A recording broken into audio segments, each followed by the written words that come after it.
Manca ancora qualcosa dopo una stagione travagliata in cui ci si aspettava di più in un ambiente ormai spensierato. Amici di Sportisti Ciao da Salvo Geraci, siamo live dal Santissima Trinità e Geraci Unitas Sciacca, 30ª e ultima giornata del girone A di eccellenza siciliana.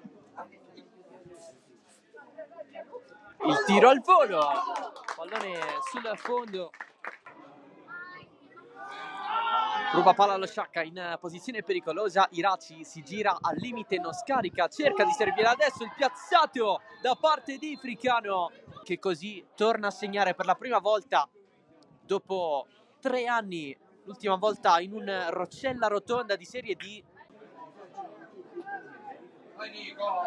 Giovagnoli prova il cross, pallone in piena area di rigore, Guadagnoli, Ferruccia, e lì Tripiano stava per calciare, alla fine ci pensa Lopizzo. Tripiano suola dietro, pallone di pane bianco per Scalisi, punta in mezzo, non riesce a calciare Ferruccia, cerca di allontanare Iraci.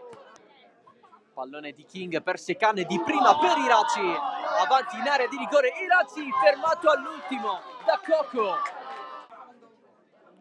Giovagnoli calcia dalla distanza,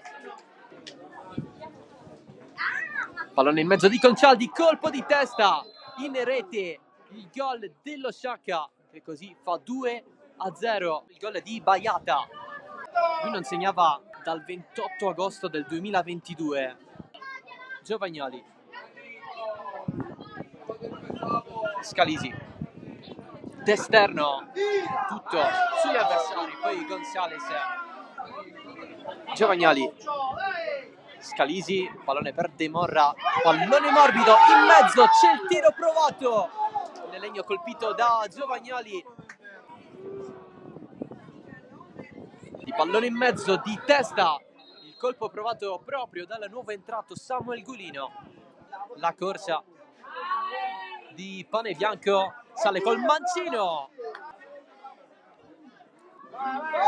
Giovagnoli recupera dopo il pallone toccato da Di Mercurio, giocate di prima, Fernandez appoggia in mezzo, adesso Pineschi, Gonzales, un po' di spazio per il Geraci, pallone allargato proprio da Giovagnoli, si mette davanti con il corpo Baiata, Giovagnoli resiste, la mantiene anche in campo, passaggio di Baiata ma per Gonzales, si inserisce l'Argentina, ancora Gonzales, a solo di Gonzales, il passaggio per Fernandez, il gol del Geraci che accorcia le distanze, sono 9 in campionato per Marcio Fernandez.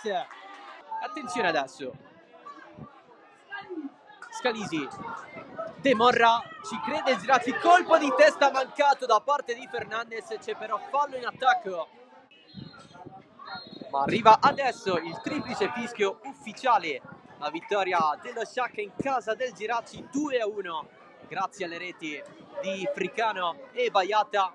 Alla fine è risultata inutile quella di Fernandez al quarto di recupero,